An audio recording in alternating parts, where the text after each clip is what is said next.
Hey everyone, Dave Jeffers here from Dave Jeffers Artist, as you might have guessed. Setting up a live, thought we'd do a little painting live today. Hope that's a good enough view. I think that'll work to give you most of what's going on.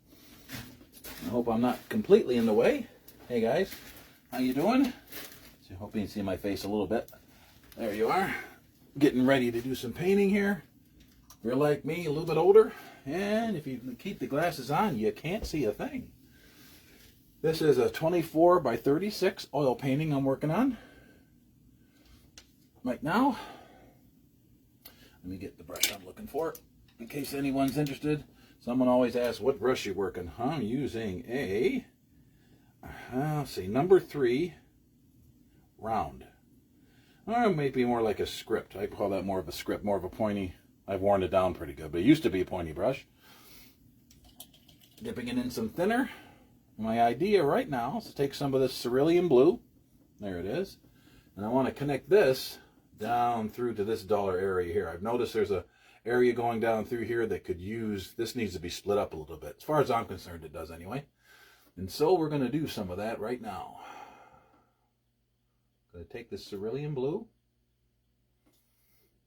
put it where I've been thinking about it. This isn't just random. I've been thinking about where I want to do this. Although sometimes I do things randomly. Famous painter Mr. Pablo Picasso said he was always amazed at the things he created. So everything wasn't planned. Another famous painter, Mr. Bob Ross. Sometimes people make fun of him, but what a cool guy. He used to call them happy accidents. Sometimes you're doing something and something wonderful just happens. Sometimes you think it's an accident, but I kind of think it was destined to be.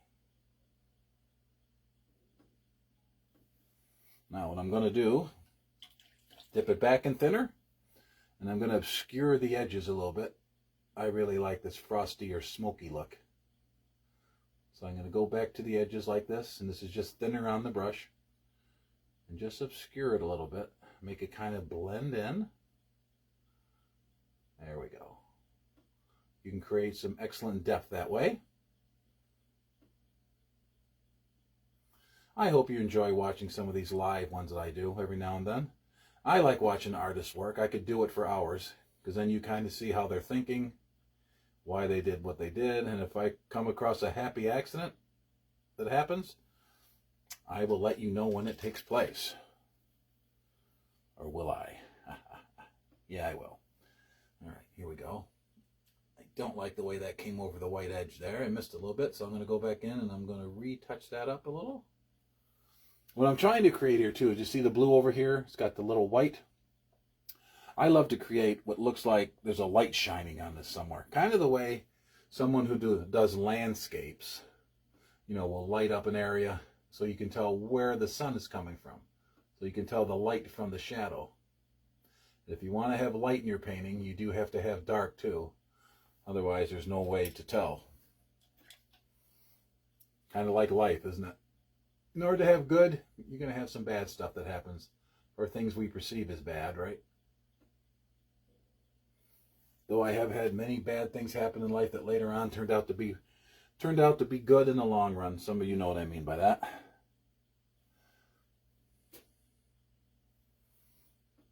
Not everything we think is bad is bad. I'm going to add some light down in this area. I don't know how long I'll leave the live going here. Some people love to watch for a while, so if you're having a day that you can just kind of relax a little bit in this Sunday, happens to be Sunday right now, the 13th of, is it April already? Or is it March? 13th of March. It's hard to tell even. I'm terrible at that kind of thing. I never seem to know what day of the week it is or what month I'm operating in. I guess I see time a little bit differently. Again, just giving us a little bit of light, as if something shot across there and lit that up. And I'm going to take some thinner again and obscure the edges a little bit. I want some of that to show through. I like the colors underneath that come on through that. Create just something totally different. I'm going to obscure that because I don't like the way that ended. That's better. Trying to create a harmony between the shapes here. I'm going to take a little bit of just some white, and I'm going to touch in here a little bit. Again, getting that light sheen as if a light is shooting across this, kind of catching it here and there. Don't want to overdo it, but I have enough to, I'm going to leave that because it looks like it's in a shadow area there, but this is out in the open, and that. Trying to create, even though this is not an object you can tell really what it is, I'm trying to give it some life. As if saying, maybe this is a 3D object floating around, or who knows what. Being as this is an abstract, I'm not really concerned about whether it looks like anything. Although check my Instagram, Dave Jeffers Artist. There's a painting I did not too long ago that I didn't think looked like anything in particular. And I brought it upstairs, and my wife said it's a guy holding a lantern. A creepy guy holding a lantern. And the more I looked at it, the more I could see what she said. Now that I've seen it, I can't unsee it. You know what I mean? Now I see a guy holding a lantern. Creepy guy.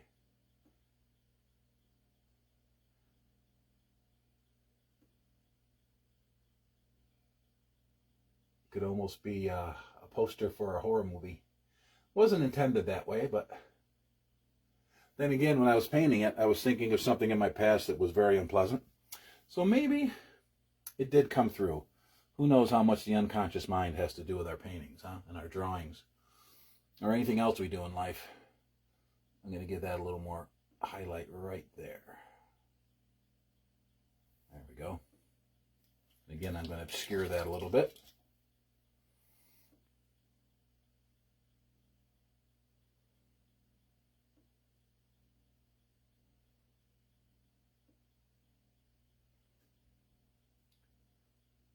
I'm going to start a YouTube channel, I think, pretty soon, since I get enough time to do it properly. I'm going to have longer things of painting, so if I think I'm doing something that can really value people, I will put it on that channel.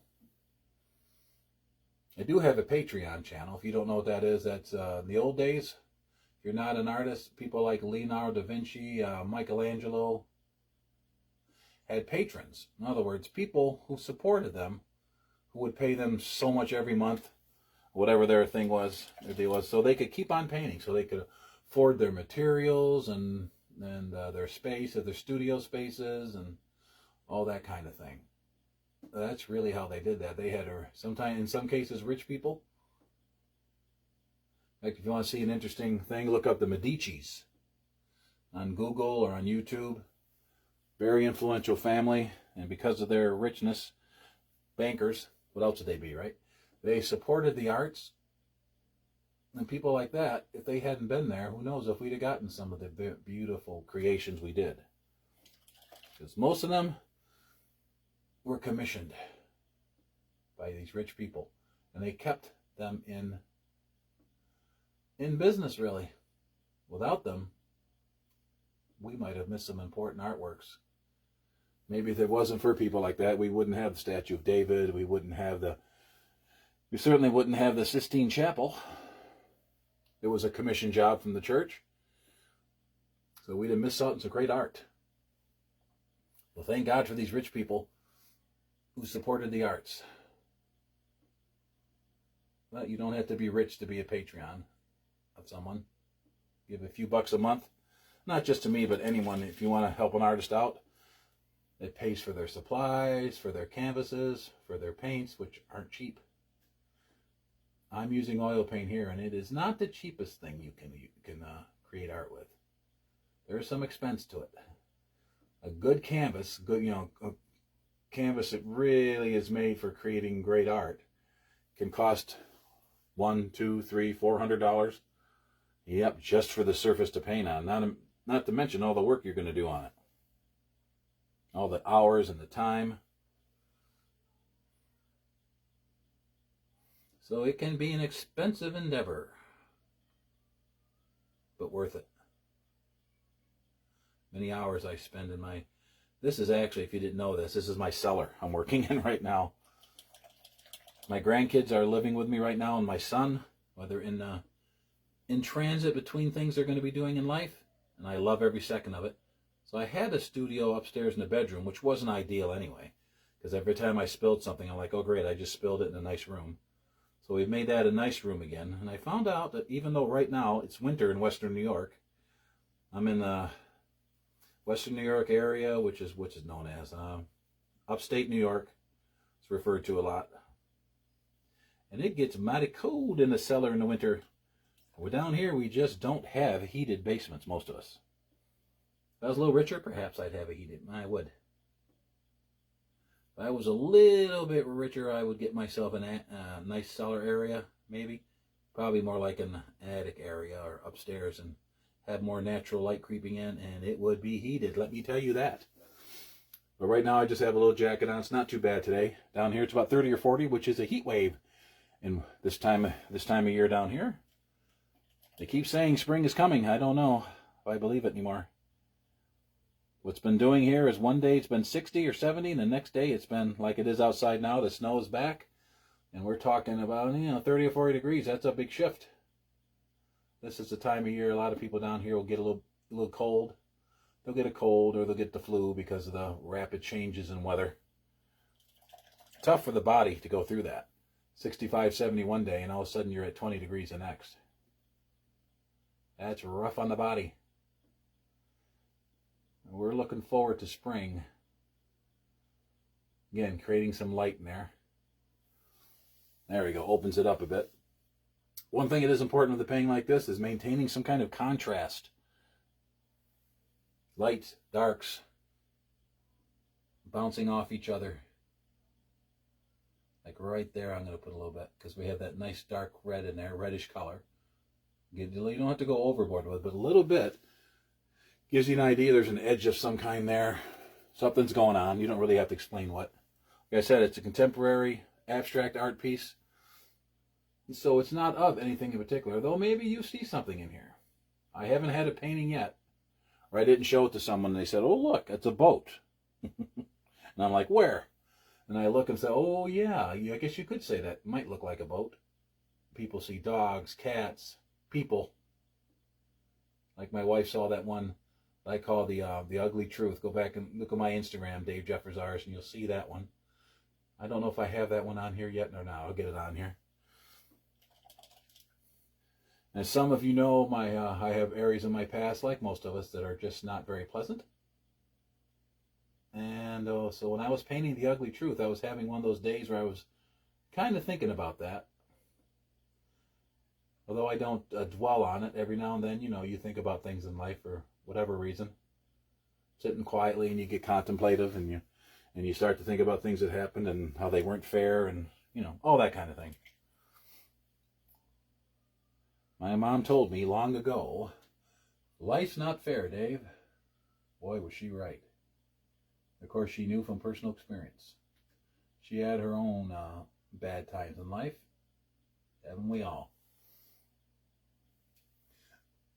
The more I live, the more I realize most people have gone through some pretty horrific things in life. And I used to think that was, very few people. But as I get to know life more and as I get to know people more, I find out, it's more common to find people who have gone through terrible things, abuse or whatever else, than it is to find people that haven't. Of course, varying degrees of it.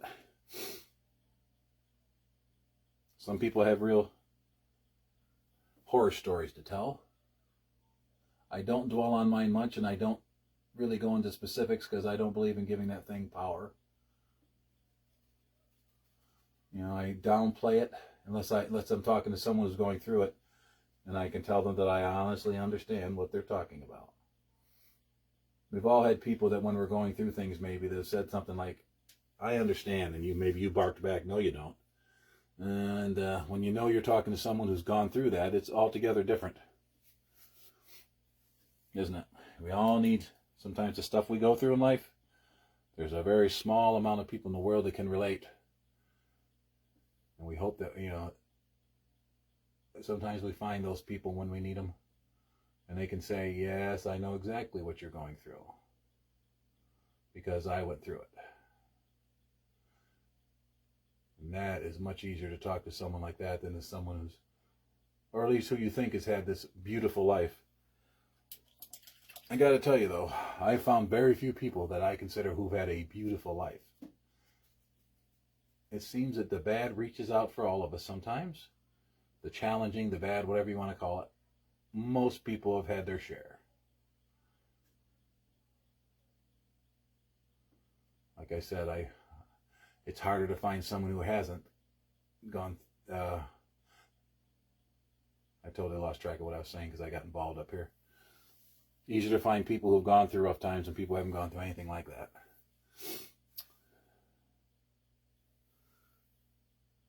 Indeed. Bad things find us sometimes.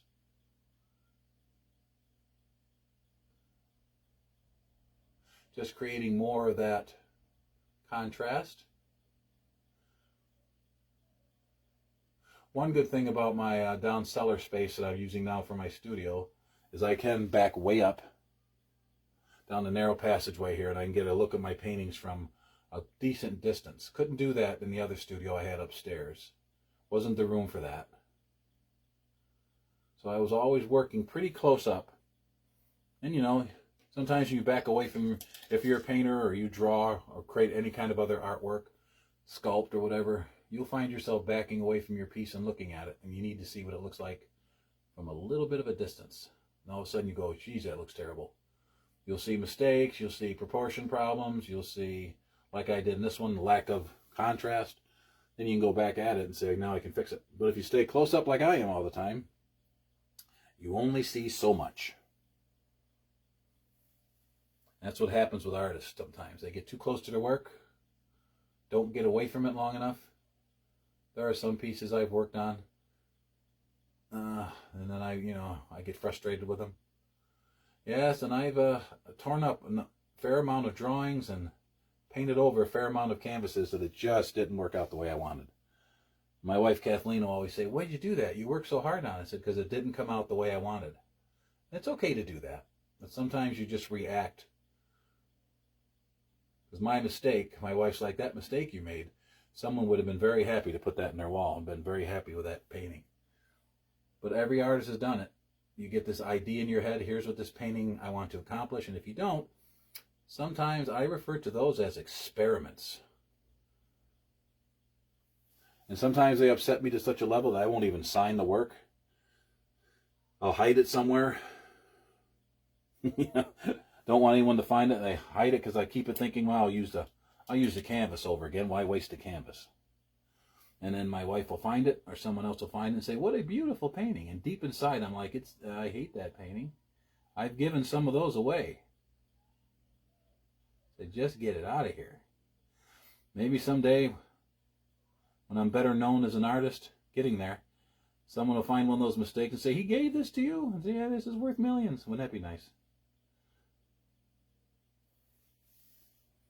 It's happened.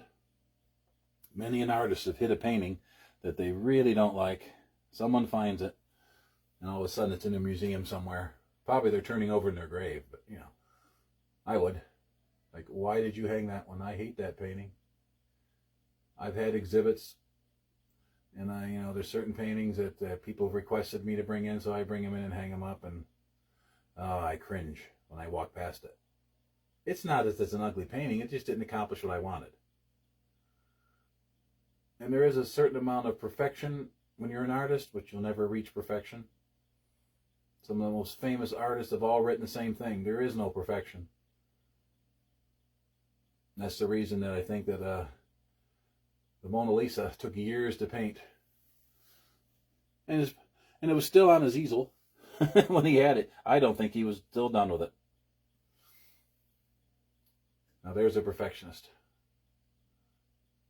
Of course, there's a danger there that you're robbing the world of seeing a great artwork if you hide it.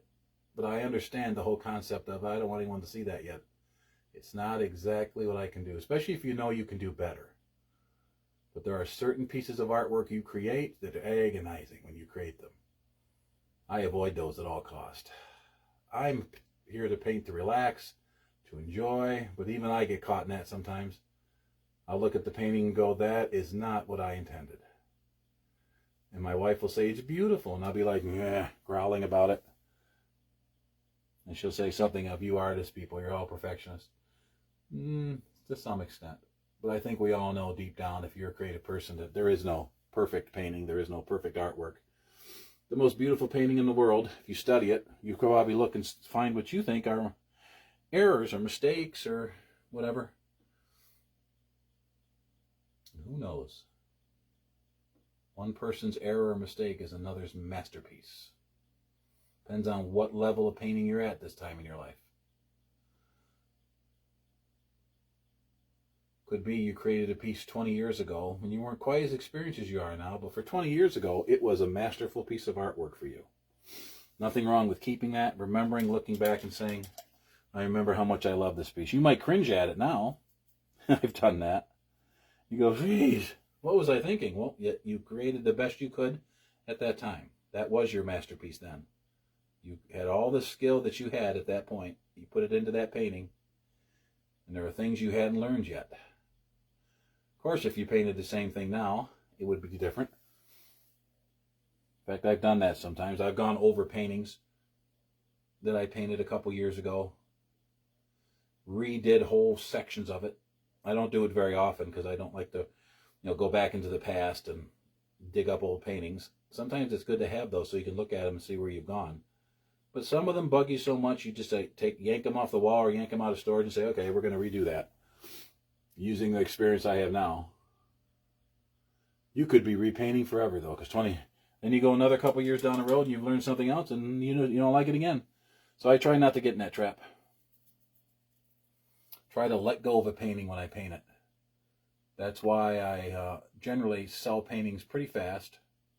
I don't hang on to them and worship them. Once I've gotten it out of my system, that's what I call it.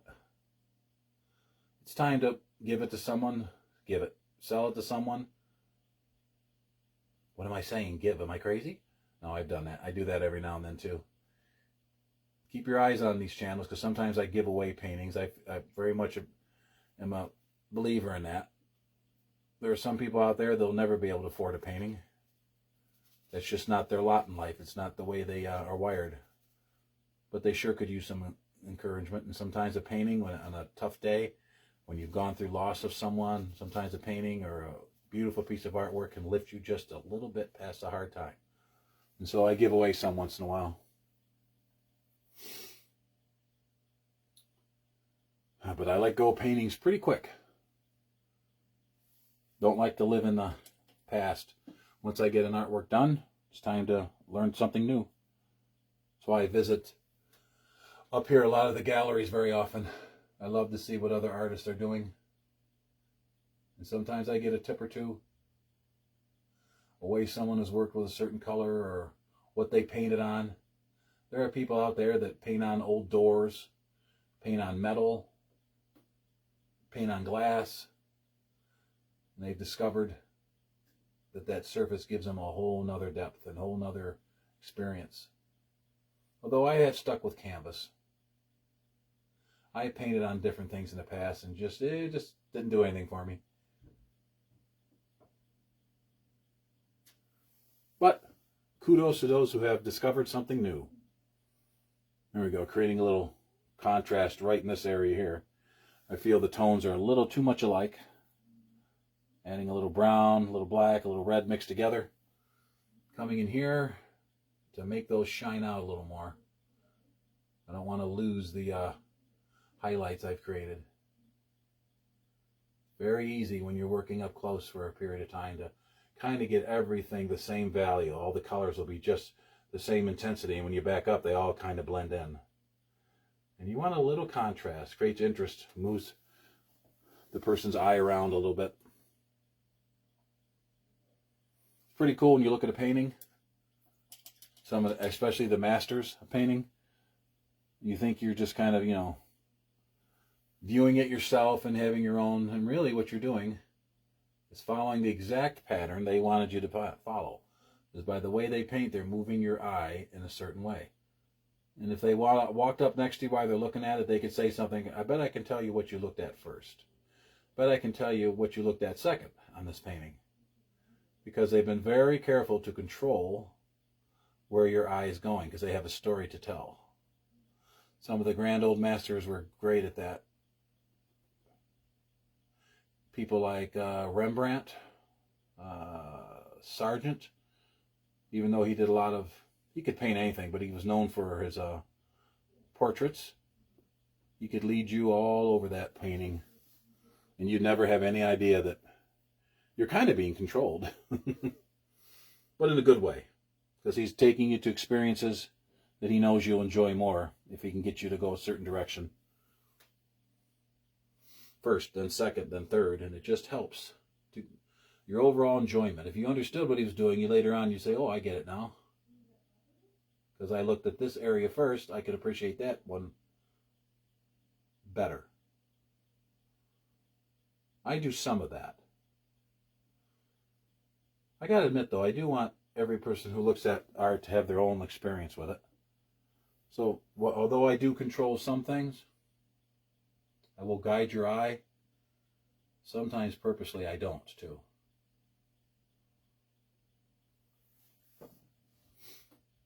But there are times, like I mentioned up here, I'm leading your eye down through here with the blue, so it goes here. This blue is kind of a rare area. You see, there's not as much blue as there is some of the other tones and colors. So I'm using it sparingly. And because it's used sparingly and it doesn't appear everywhere, and it only appears in small areas, or this one here, a big explosion, your eye will go there. Because your eye's like, well, what's going on here? And your eyes are very good, and they will find the interest. And if it's something that's different, they're going to be very interested in it. You ever have the experience of thinking you see something out of the corner of your eye late at night, and it turns out to be a coat rack or something like that? Well, really, the reason you see that is because your eyes knows what's going on around it and knows your surroundings. And all of a sudden, something's different. And your eye, boom, zooms right back to there and lets your brain know that, hey, something's not the same over there. And your eye wants to go there and figure it out. Not because you're scared, just because your eye's like, hey, something's happening. So our visual senses, our hearing, or whatever senses you have that you can use, pretty much control our experience in life.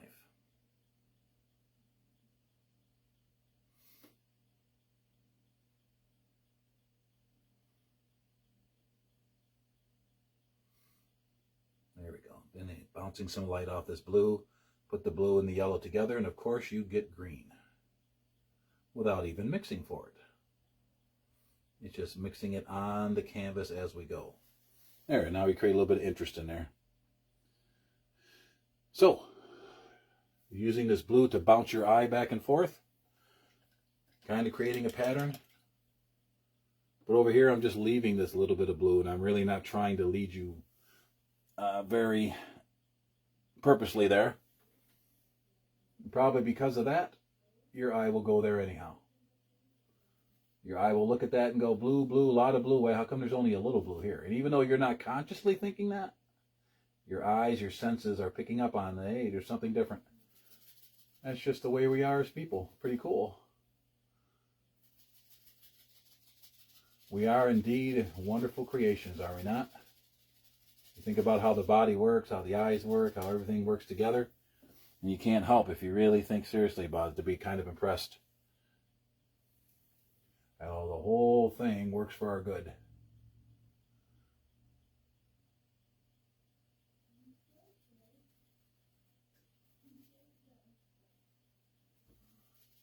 There we go. Let's bounce some light up into here. Take that right off the canvas. Get a little blend. I don't like a lot of hard edges. Every now and then I'll have a couple. Most of what you see here as you look at it is blended. That's just the way I like to move your eye around and the way I like to experience painting as I do it. Took a long time to come to that. If you're a new painter and you're like, I don't have a style, you know, and sometimes that gets frustrating because you hear other people talk about, well, you can tell his work. You can tell Leonardo da Vinci because of whatever, because this is the way he did his work. You will. If you're an artist watching this and you're kind of like, well, yeah, but I'm not very sure of myself just yet, don't worry about it. But the only way you're going to do it is keep on painting, keep on drawing, keep on sketching. And all of a sudden, one day, you'll start to look at your work, and you'll see that it has a common thread in it. It might be the way you use color. It might be the way you bounce the light around. You might be known for intense lighting effects. You might not even realize it right away. Someday you'll look at your work, though, and you look at the past 3 or 4, and you realize, hey, there's a pattern. I have settled into a pattern. My work looks this way. And you'll hear people say things like, I can always tell your work. And they'll tell you why. Listen close when you hear that kind of thing. It's a telltale. It helps you know when you've reached a certain part of your career. Okay, folks, I'm going to end that part now. You've been watching long enough. I'm sure you have other things to do. Now, I'm going to have to take this off here. So bear with me a second as I pull this off. There we go. And I will see you later. Here's what it looks like from a little bit of a distance. We're on our way. Thanks so much, everyone.